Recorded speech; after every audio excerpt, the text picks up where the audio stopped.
Hello, everybody. Welcome back to our podcast, Why You Worried About It? The Journey Towards a Better You. I'm Lindsay Bush. I'm with Crossroads Counseling, HR Director. And hey, everybody, I'm Susie Arbo, and I'm a licensed professional counselor. And we are on this journey to always do self-improvement and live the best lives that we can. And we want to do it with you guys, with anybody who's listening to us. So, and today we actually are together. Yeah, which is fun. It's a lot of fun. Mm-hmm. Might be a little awkward. I can actually see her and I pick up on everything. So sorry if we're kind of weird, but it's fun. It's fun to be with you. Yeah, it's good. Fun. It is fun. So today we have, I think, a pretty dang good topic. We got it from one of our friends, one of our counselor friends, Mandy Green. She kind of suggested it. Yeah. We're going to talk about holidays and family and togetherness and all the beautiful, wonderful things that come along with it. And also all of the things that sometimes we don't love about holidays and family and togetherness and those hard relationships maybe, or just that cousin that might come over and always wants to poke the bear, or all of those things. Like, how do we deal with that? How do we get through it in a positive way and to be taking that high road of life, even with our own family? Right, right. I think a lot of times people they see, the commercials and the lights are coming on and they're obviously we're right around the corner from Thanksgiving and a lot of people think that they should be like happy and they should just, everything's just perfect and kind of lottie-dottie like a good thing and I feel like for some people it's actually a hard time. And I know in therapy sessions I hear about that all the time that people just even though they should be looking forward to this time, sometimes they don't. Yeah.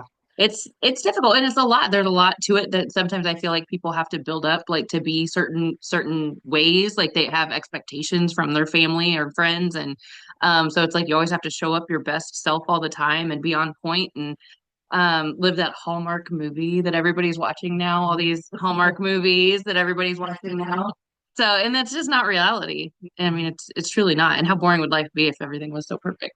I know, or you knew the ending. Right? Like my husband always jokes about the Hallmark movies because I have them playing like when I'm doing things around the house and he always is like, I'm gonna tell you exactly how this one ends, and it's just like perfectly and like and as much as we love to like look at these fairy tale kind of situations, we know that that's not how life is and that sometimes for people the holidays are hard. And I'm glad that you brought up like relationships because we preach on here and just in our own lives, we know that relationships bring us so much joy and they can, and then they also can bring us so much emotional pain. And one of the things that has been no secret on the show I've kind of really been dealing with is expectations of people that we expect maybe our family or our friends, to behave in a certain way or respond in a certain way. And sometimes they don't. And we get really disappointed or we might get hurt or we might take things personally. And I feel like that's one of the biggest things is to not take things personally because nobody usually does things to harm us or to hurt us. They're behaving in the way that they feel like is best. Yeah. And we get offensive, we take offense to it. Yeah. We've all created our own backgrounds have created how we work through life and deal with things in our own ways. So when people don't react just like we would react, we immediately think, oh my gosh, how could they do that? Or why would they do that? When really there's a whole background as to why they probably are reacting to those ways, those things. It doesn't make it all okay. We're not saying, okay, allow somebody to treat you terribly all the time. That's not ideal either, but it's okay to set those boundaries and do all those things. And I'm sure Susie's going to talk to us more about that because she's the pro, but literally like it's okay to recognize and then work through it in a healthy way for yourself. So you don't have to just traumatize yourself through the holidays if it's hard. Like it's okay to sit down and think about what might happen or how would you react to certain ways and be prepared for that situation, I guess. Yeah, yeah. And and there might be certain people in your family or friends or whatnot that are really, positive and kind of easy to be around, and that's awesome. And obviously, enjoy your conversations with them. And then there might be some that you just kind of already know, that not again that they set out every day to make you upset or mad. That's usually not people's intentions. But it's a-okay to keep people at what I call arm's length. And that way that's a-okay to do with certain Absolutely. people. I also like the kind of the technique of, and you guys all probably know this, but in one ear and out the other. But it's so true. It's vital whenever somebody says that trigger word that they're just trying to get you to jump on it. And this is it's a weird year politically. There's a lot going on, and like there, and we all know, I know in my own family we have our own different things, and you just have to, I respect and love everybody for their opinions and their things, but it's just not the time. And I think being okay and comfortable enough to say, why don't we table this? Let's talk about something else more, happy or something, because inevitably somebody's going to bring up something that's just not table talk at Thanksgiving. And it's like, okay, bud, like, why did we do that? And I think it's okay to just be the one that says, I don't want, I care about you. And I know Susie's shared this before with relationships, focusing on that person and your relationship with that person more than being right Mhm. in that moment. It doesn't matter right or wrong. Focus on that person. If it's a cousin or an uncle or whatever, whoever it could be a parent, or even your kids can poke you. Focusing on, this is time for togetherness and happiness, and let's think about the positive things, and let's not dwell on things that we're not going to hash out the world's problems at the Thanksgiving dinner table today. So just worrying about that relationship, I think, is more important. All the time. The relationship is always what's important. And even getting good at like just redirecting conversations. Kind of you're alluding to that, there are a lot of things to focus on that are amazing and are good. And I always think too, sometimes we forget 'cause maybe there's been a situation with a relationship that maybe in the past they've hurt you, and then sometimes people hang on to that, and then they keep always kind of focusing on that, and then that's not helpful or productive because every person has strength and they have value. Absolutely. And so just finding out what those good things are about that person and, and celebrating that and focusing on that rather than, I remember 5 years ago when Aunt so and so, said this comment to me or whatever. Just because I actually was reading the other day, I was doing a presentation and I was doing some research on it, but it actually takes more energy to be mad at somebody than it does to be cordial, getting along, happy. And so it's just like, why waste your energy, like our precious energy, like why spend it focused on the negatives? And it comes out in so many terrible ways too. Then you feel terrible. I just feel like it just totally bogs you down completely, like your whole energy and your whole being. And I know I want to be a positive person. I want people to want to be around me. I don't want to walk into a room and have people go, "Oh my gosh, she's here." Like that terrifies me. So when you allow people to really burst your own bubble, I mean, you're giving them the power then in that relationship to be negative and take over, and it's just, you can be so, without saying anything, your energy and how you redirect or how you hold yourself in those times, those difficult times, can really show a lot, and you're teaching people around you how to act.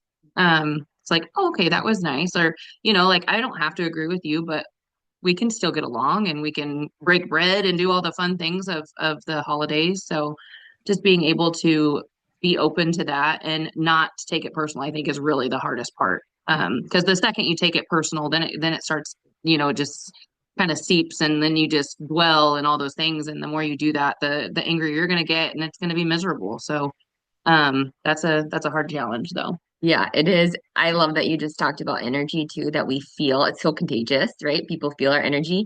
And there's a statistic that says 93% of how we communicate with people is actually through our body language and just the inflection and the tone in our voice. And only 7% of how we communicate is actually through our words. So you can pick up on somebody if they're like, or they roll their eyes at you, or they kind of have it, their body language and stuff. And so, just kind of picking up on that, and you can, even from the very start of a conversation, you can be the one to promote that and role model that good energy and smiles and that kind of stuff. So I'm glad you brought that up.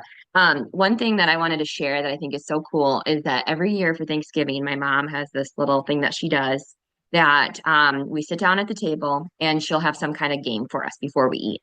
And sometimes there's maybe like a question underneath our plate. And then you have to like read it and say, so, maybe it's like a favorite memory or maybe it's a whatever, but it's kind of a connection kind of exercise. And she does all sorts of different ones every year. It's a little different. Maybe she'll read a poem and then ask us about, the feedback of Thanksgiving poem or something. But I challenge you guys to do something fun like that, like some kind of connection exercise. Me and my husband also have another little one we like to do if we go like on a trip or we're an event or something. We just do highs and lows. Like, what was your best part of it? What was the worst part? And I feel like that can help the conversation go a better way and learn something about somebody else versus like you talked about the politics or the controversial stuff right now in this world. Like, just kind of already having a positive tone to it can go a long way. Absolutely. And I think it makes people more, I don't want to say vulnerable, but it definitely opens up like, oh, you actually care about me. Like it's not just I'm talking to hear myself talk because we all know we have that one person that just wants to talk, talk, talk, and everybody's, rolling their eyes and like, okay. But when you open it up in that kind of a setting of asking somebody what's going well for you, or whatever, and it doesn't have to be that deep. If you don't want to be, that's okay, but it can be silly and fun. And I think letting people know that you care about them, you're not speaking or having that conversation just to overtalk or overpower, but ask them how are they or what's going on, or being more meaningful. And if it's awkward and it's hard and maybe you don't want to talk about what's going on in their life, then having those questions and being prepared for those uncomfortable moments to work through those times. I think it's a lot of fun actually. We did it at my grandma's birthday. Susie, I've been around Susie a lot. I love it. She's making me a better human.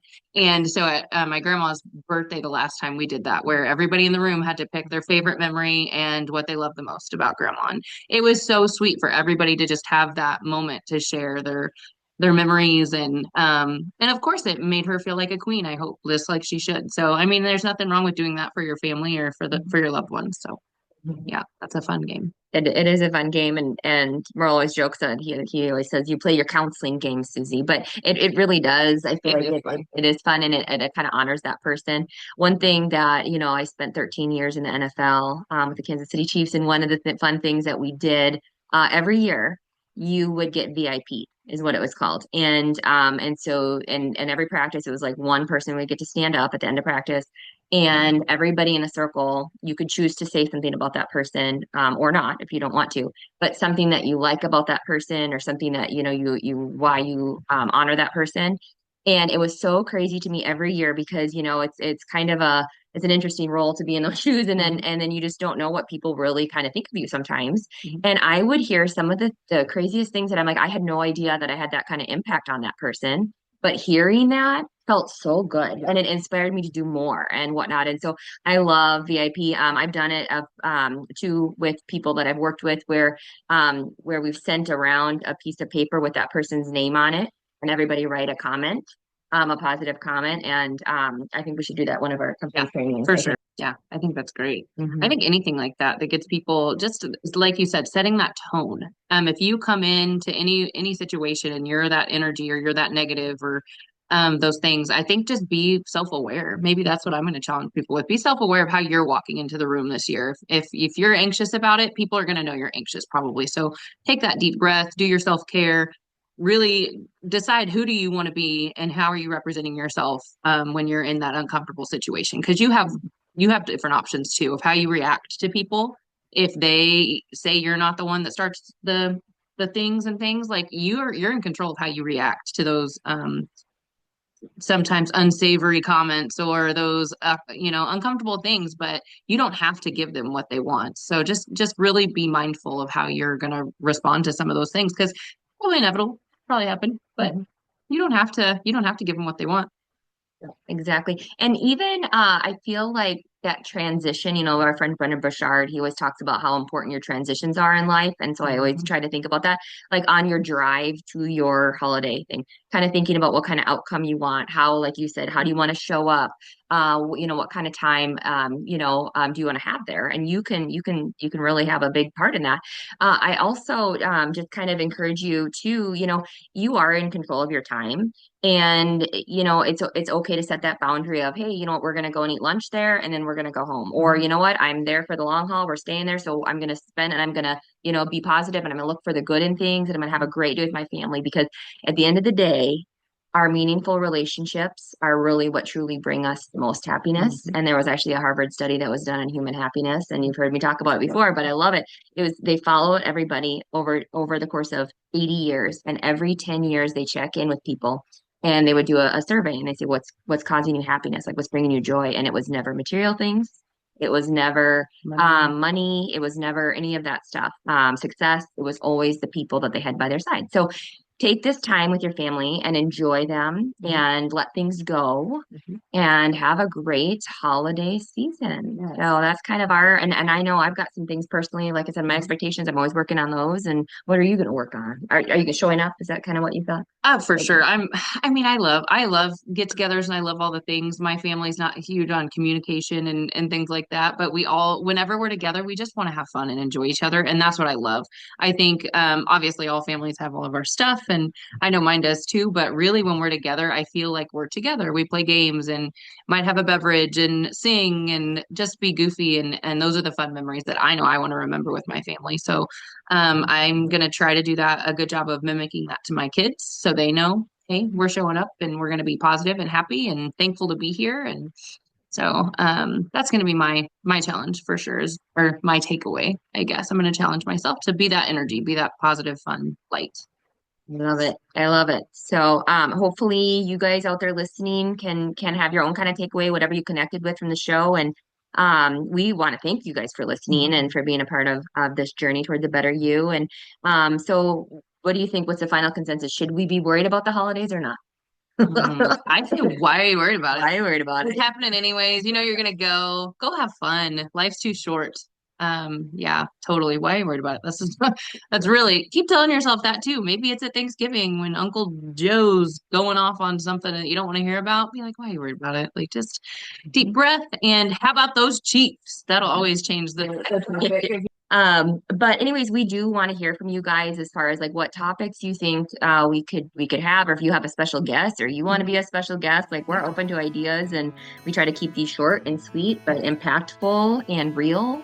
And so we appreciate you guys. We love you. Thanks for listening. Yes, thanks for listening. Follow us on Facebook. We always have our events and all of our fun stuff out there. Or you can reach us on our website, www.countrycrossroadscounseling.com.